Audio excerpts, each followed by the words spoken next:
information series, and this month's topic is employment. So unfortunately not everybody that we wanted to could make it to join us today, but we have got some information from those people that haven't managed to join us, and the first one of those is DWP. And so just the person that was going to join us from DWP does the job of a disability employment advisor. So they sent us a few slides to talk about what their role was and how you can access it. So if you have a disability and you want to get into work, then just to let you know that there is somebody at the job centre that can help you do that. And this is the kind of thing that they can help with. So their job is a disability employment advisor, and they form an integral part of the job centre network. So at your local job centre, or particularly this one that I spoke to, works at the Riverside, within the council house, the big job centre there, and they provide assistance, advice, guidance and coaching for people with disabilities. They're based in the job centres and they work alongside work coaches.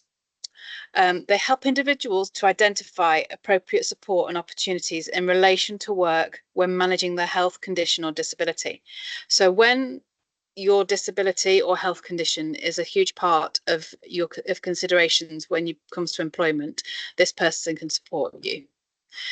And this is the kind of thing they can help with: looking for jobs, finding employment, identifying new skills you may have, or training opportunities to create those skills or support those skills, information about disability friendly employers in your area, that can be quite crucial to people, that make sure that you have an employer that understands you, advice on reasonable adjustments for your role. So reasonable adjustments is a legal term, I think, under disability. I'm not going to say because I'm not an expert on these things, but they are they are terms that are very much a legal terms, so they can help with reasonable adjustments in the workplace. They'll work with your employer to do that. They work to help with referrals to specialists if that's appropriate, and signposting to other services and partner organisations. If you are wanting to access a disability worker within the job centre, this is how you can do it. The first thing you do is contact your local job centre plus, or you can have a look on the DirectGov website. So that's a .gov.uk website, and if you put in the search terms disability employment advisor, information will come up. Here's some other ways that you can contact them if you need BSL or a text relay scheme or language schemes, and that's available 8 a.m. till 6 p.m. So all that information there on the screen will also appear, hopefully, on our next newsletter, because we try and put information in our next newsletter. So we're looking now at November, December newsletter. You should get some more information there on all of the people that are presenting today. So the next person that's going to give us some information, and they will know a whole lot more about what they do than I knew about that. So thank you I'm going to hand over to Ruby, who works for StandGuide. So Ruby, do you want to tell us? I think it'd be really nice to know what a PCN IPS employment is to start with, if that's okay. Yes, so basically I work as an employment specialist. I've got a presentation if you want me to share my screen, or do you want me to email it to you? Would that be easier? Yeah, share your screen, Ruby. That's fine. I can come off and you can take over. Fabulous. Yeah, I'll do that, then I can talk through it a little bit better. Fabulous.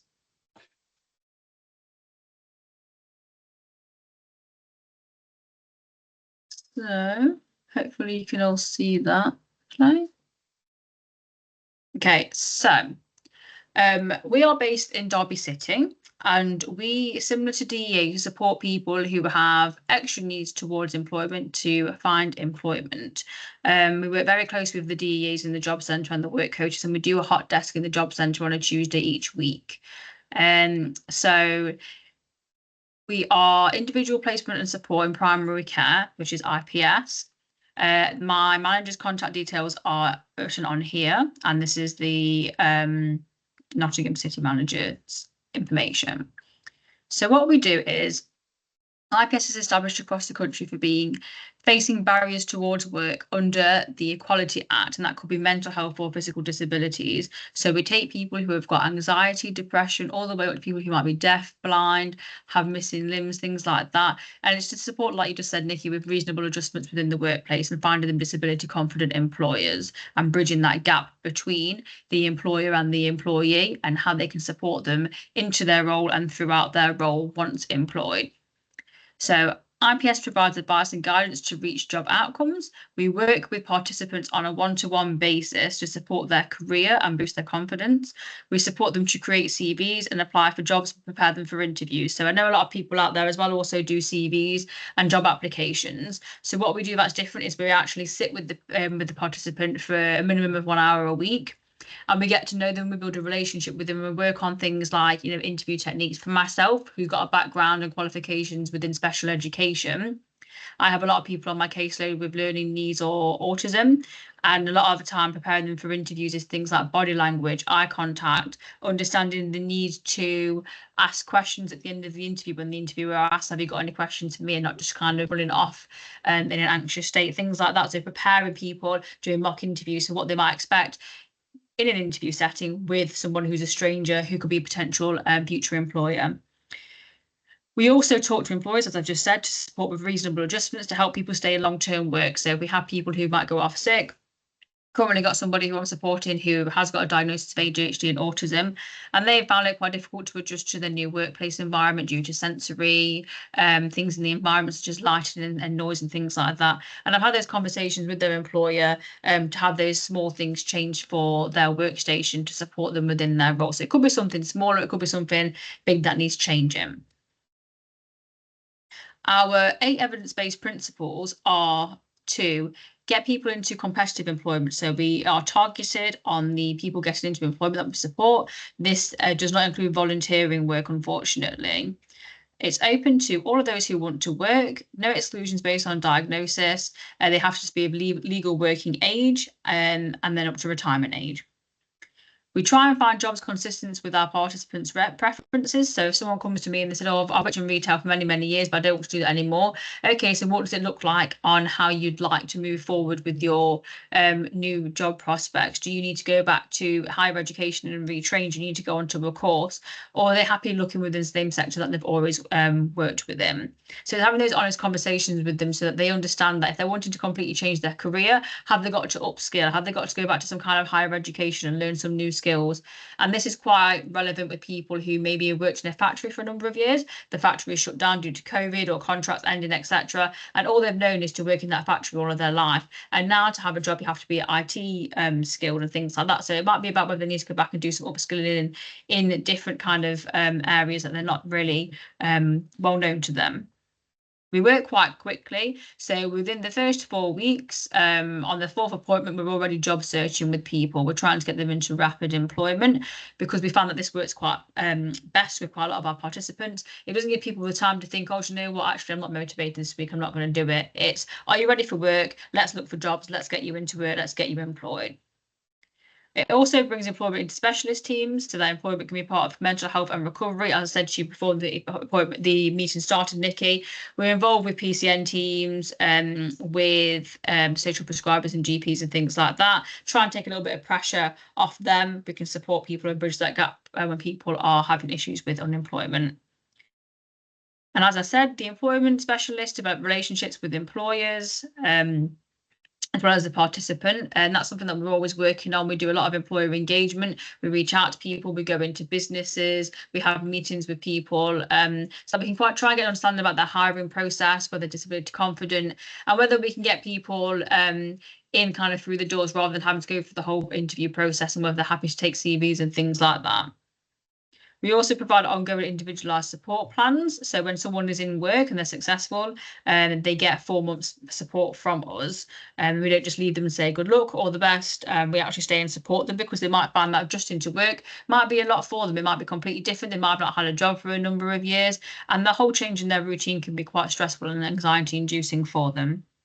We also do benefits counselling, so we do a benefits calculator with them to make sure they're on the right type of benefit for themselves. Could be universal credit, PIP, things like that. So in order to be eligible for the programme, They must not be on any other DWP program for employability, so like Read, Restart, things like that. They must not be on, as just said, other programs. They must not be receiving employment support other than Job Centre. Must be a working age, have a physical or mental disability defined by the Equality Act. Now, this doesn't need to be diagnosed. They could say, I think I've got autism, or I'm awaiting my diagnosis. We don't need evidence that they have a disability or mental health condition. Individuals must be entitled to public funds. We have had issues in the past with people who might have been on visas and things like that, and unfortunately, they have to be entitled to public funds for us to be able to accept them onto the programme, because we are DWP funded. If an individual is already in work or employed for the last 6 months, they have to have over 7 hours a week for it to be classed as a working job. That's just the target that they have set for the programme. Individuals must be willing to participate in the programme and may not be in receipt of any other benefits. So out of work, participants get a full 12 months support from us, and participants who might be absent from work or sick and struggling with the workplace, they get 4 months support from us. So how we support success together, the integration of the IPS service within the mental health care system. This helps develop IPS referrals and self-referral processes and identify a point of contact with a healthcare setting. So we do have a lot of flyers that we leave out places. We leave them in doctor's surgeries, up on notice boards, things like that, to support people with employment, because employment is a massive anxiety-inducing issue and can cause a lot of stress, a lot of mental health problems for people. So it should rightly so be on a pin board in a doctor's office, as well as, you know, your pain clinics and things like that. It's aimed in the IPS approach as part of patients' recovery journey for paid employment. So I've had a lot of successful cases myself where I've had people who maybe have been self-harming or felt suicidal, and getting a job, having the routine back in place, making friends with people at work and colleagues, having acquaintances. It's giving them a purpose. It's giving their life, you know, a big chance again, a big change. And it's completely changed their way of life till they no longer need that kind of support anymore. But it's about their recovery journey and how having a stable employment can support with that, as well as obviously the financial side. So we discuss and agree an approach with the patient, specific wraparound support, on how their action plan looks. So we'll sit with a participant and we'll do the action plan with them. Every person gets the exact same action plan, but it looks different for everybody based on their needs, requirements, experiences, etc. We also do collaborative working, as I've just said, with GPs and things like that, and other charities, organisations. We rely on you guys for referrals. And the referral process, what we usually like to say is, if you know an employment specialist for Stand-Guide, just contact us and we'll refer somebody for you, because what often we'll give people the number and they won't refer themselves, or they don't feel like they're ready. So by taking that step with somebody or for them, it can really help push them along in that process. We don't have an office, we're community-based or we work from home, but we generally work out of the council house, because a lot of people go into the council house to speak to their work coaches. So we try and coincide the appointments on the same day to save them a bus fare, walking, things like that. But we do also go out to local community centres, coffee shops, things like that. But I try and do most of my appointments within the job centre, within the council house cafe at the back, because they know where the job centre is. So it's the same building for them. So that is wrong, because we do every Tuesday now. We are also aligned with some social prescribers and GP practices, but as I said to you at the start, Nikki, this can be sometimes a bit wishy-washy. Our largest referral pathways are PCN social prescribers and the DWP. We have a lot of referrals coming through from the job centre and DEAs. And we meet participants where they feel comfortable, as I've just said. Usually it is in the council house, or it could be a local library or cafe close to their home. And if you have any questions, happy to answer any, or if you want to ask at the end, whatever you feel best in doing, Nikki. So the reason as well for our presentation today as well is that we are meant to be ending referrals at the end of September, because we had a year's contract extension. So we're trying to get as many referrals as we can in before the end of this September, this month. There are conversations about referrals being extended, especially because we take so much pressure off the job centre, but that's for the higher ups to decide, and at the moment they've not come back with an answer to that. So at the moment, as far as we know, referrals are ending in September, although it's highly unlikely that they will be. And that's it. Thank you, guys. Thank you very much, Ruby. And just a this may sound very ill-informed, but there's obviously work coaches with yourself, and you mentioned a couple of other organisations. Yes. Do each of the organisations do something different, or do they serve a different client group? Is that how you would choose? Yes, a lot of them do something different. So with us being primary care, we can take referrals straight away from charities, businesses, things like that. Usually secondary care will come through a GP. So that takes a little bit longer, and the person has to be more in a crisis situation. Whereas if someone just went to the doctors to say today and said, I'm feeling depressed, I'd really like to have a job, the referral would come to ourselves because they're not at a crisis point yet. So that's the difference between like primary and secondary care. And also, I know that Restart is a program where they make participants job search every single day. They get them to go there 9 till 5 every day to try and get back into a work routine and redo CVs and prepare people for jobs. But what we actually do, I always say it's like we're a support worker for people, but basically on employment. It's surprising the amount of people who have left some kind of education and have no understanding of how to write a CV, how to write a cover letter, how to complete a job form, how to present for an interview, how to present their body language, how to talk to a future employer, how to make themselves available by ticking the availability matrix and things like that. So a step-by-step support worker with anything to do with employment is what we do, and we build up relationships with people to instill that confidence in them again when they feel like they're not qualified for a job or they feel like they're not ready to do it. We really try and support them with that next step and say, you are ready to do it, you have got the experience, you have got the qualifications, you are right for this job, let's go out there and see what there is. And because they've got that person hand holding with them, essentially it helps support them into employment, and we've been very successful with that. That's great, thank you. And just thinking specifically about carers, I think that the because you talked about people who almost started from scratch there, but some carers maybe wanted to go back to work after a period of absence and lost their confidence, so that would be equally useful for them. Yeah, of course. Yeah. And it might be that they might not want to go back into the caring because it might be too traumatic for them, too triggering, and they might want to do a completely different kind of employment sector as well. And that's completely understandable. A lot of people do that as well. They might have been through bad experiences, unfair dismissals, and they might think, I can't do retail or care it or anything like that anymore. I need something completely different because I just can't face doing that kind of work anymore. And that's quite common as well. Great. I know we've got a carer on at the moment, and if they want, they could pop any questions into the chat box. Of course, and I can ask them. Of course. So I'm going to share again, and then we can just talk a little bit about sorry, I'm just going to move along on the slide about National Career Service. Unfortunately, due to annual leave, they weren't able to join us today. But just to kind of put in the National Career Service as somewhere you could turn if you were looking for work, because they are a service that it is a national service, but there are people that work there that are based in Derby City, and they provide careers information, advice and guidance, and they can help you make decisions at all stages of your career. You can speak to a careers advisor if you live in England in these ways. And then you could end up with an appointment with somebody who's in the council house. But there's the 0800 number that you can ring.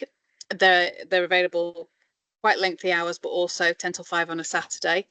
And if you want more information about what the National Career Service do in terms of exploring a career, doing a skills assessment, there's a place where you can find courses there. There's lots of information on their website, and you can book your career advisor from that point. So if a career advisor perhaps felt like the right choice for you, there's some information on how to do that. So the last person we've got speaking today is Jen, and she's from Working Families. So I'll hand over to you, Jen, and this is your presentation. Thank you, Nikki. Thank you for asking me to come along today. So Working Families is a national charity, and I head up, along with a job share, the legal advice service for the charity. That advice service is aimed at parents and carers in work throughout England, Wales, Scotland. So what we do is provide individualised advice and support on employment law and in-work benefits. You can access that service, I think, if you go on to the next slide, Nikki. So we've got a website with a wealth of information that is available 24/7. We have an advice contact form, so it's a web form that you can complete, and that web form is open 24 hours a day, and we do respond to all queries that are sent to us through the web form. And then we have a helpline service that is limited to Mondays to Fridays, most weeks, apart from some holiday hours, and that's open 11 till 2. So the helpline number is on there, and you're welcome to give one of our experts a call, and we can give personalised individual advice. Now, what I'm going to do today is just give a brief overview of the employment rights open to carers to kind of set the scene. But if you do want more tailored individual advice, we can give that through our service support. In terms of the scene for carers' legal rights, the most important one, in my opinion, is that all employees have the right to request flexible working. That doesn't mean that you have a right to get flexible working, but it does mean that from day one of being an employee, you have a right to request flexible working that fits in with your needs, your caring responsibilities. We do give top tips about flexible working requests. There's a particular written format that they should be in. It's not too onerous. We always recommend that you actually set out what it is that you need and why. So if you need a particular working pattern to fit in with, say, taking people to appointments, or having more demands on your caring responsibilities during certain times of the year, as is quite possible for people, then explain that to your employer and explain why you need it, and that it is for a caring responsibility. Try and think of the positives, think of how it can work, try and be persuasive for your employer. Try to make sure that you're anticipating any potential problems that your employer might throw up, and give a response and a potential solution to that problem in your application. Your employer should consult with you on that application, involving a meeting with you to discuss it, and should also give you a potential right of appeal if they're going to reject that application. Unfortunately, at the moment, it is relatively simple for employers to reject those applications, but they've got to act reasonably when they're doing it. And particularly where you've got caring responsibilities for a disabled person, so somebody who has protections under the Employment Rights Act, or for a child, then they are running the risk of potentially indirectly discriminating against you if they're not allowing your flexible working application. There are legal ramifications for them if they haven't done that in a careful and considered way. I'll go on to talk a little bit more about protection from discrimination in a second. The other element that some people may or may not be aware of, there is a statutory right to carers leave. Unfortunately, under statute, that is unpaid leave, and it's up to a week per year to care for a dependent. Dependents in those contexts can be a spouse or a child, or anybody who lives in your property but not as a tenant, for whom you have caring responsibilities. So obviously families can be complex. You can have caring responsibilities for a wide range of people, and the law recognises that. It may be that your particular employer does allow a greater entitlement than available under statutory law. So it might be that your employer would offer a greater period of paid leave, and it's always worth reading through any handbooks or policies that your employer might have to determine what that is. When it comes to emergency time off for dependents, this is an additional statutory right that people have, but it's very much there to take care of unforeseen circumstances. So say you've got a normal arrangement that says that somebody goes into respite or being looked after care for certain responsibilities, which allows you to work, and that care arrangement falls down for whatever reason, there would be a right to take emergency time off to make other arrangements. It isn't a long-term right, and it isn't a paid right, but it means that your employer can't subject you a detriment, so discipline you or fire you for taking that time off where you need it for that emergency time to make alternative arrangements. So those are kind of important statutory rights to be aware of. Before I go on to talk about discrimination, I'll actually just mention parental leave. So if the person that you're caring for is a disabled child, there's statutory parental leave, Again, that's unpaid right for parents of non-disabled children. Well, all parents have the right to take up to 4 weeks leave per child, unpaid per year up to the child's 18th birthday. For parents of disabled children, that leave can be taken in blocks of a day. For non-disabled caring responsibilities, it has to be in blocks of a week. And there are specific provisions about the notice requirements that you have to give your employer to take that leave. If you comply with that, then it is your right to take the leave, although your employer can ask you to defer it to times that are more convenient.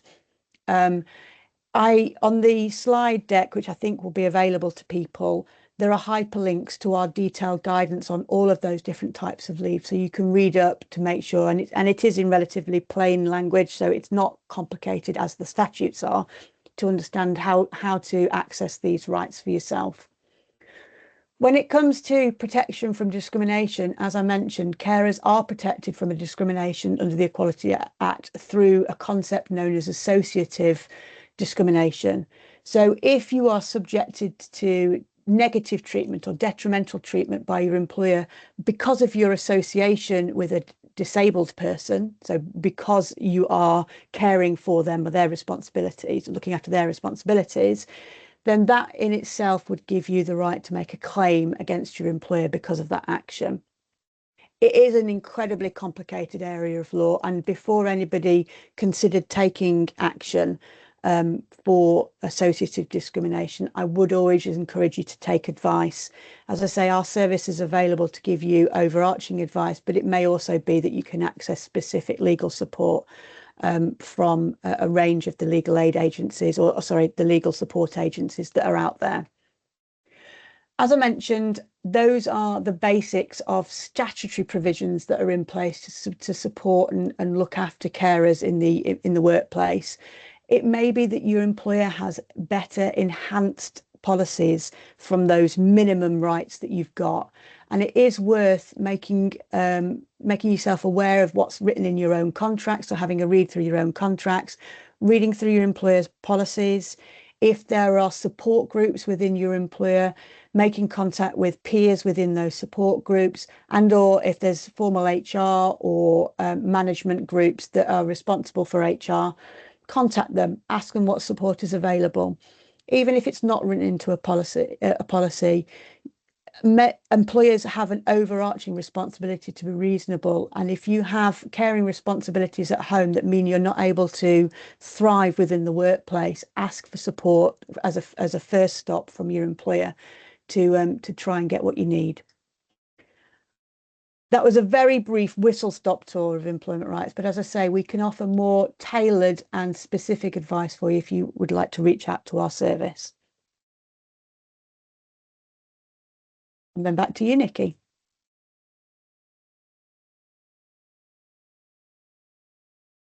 That was really interesting. Thanks very much. And yeah, some really good kind of frameworks information so that carers could hopefully refer to. And I will try and upload the slides as part of what alongside the recording into our resource library. And excuse me if I missed this, but is there an age difference when it comes to disabled children compared to non-disabled children that the rights allow for? No, it's 18 no, for absolutely. both. Yeah, well, it's the only differentiator would be parental leave. Everything else, if you're disabled under the Equality Act, there's no cutoff for that. It would depend on the actual needs of the person that you're supporting, and that isn't age dependent. Excellent. Well, thank you very much for that. And as I've mentioned just earlier, we will put information in our next newsletter from all the organisations that have contributed today. So thank you very much for your time. Nothing's popped up in terms of questioning. So I will say thank you and goodbye for today, and just stop the recording. Thank you very much. Thank you.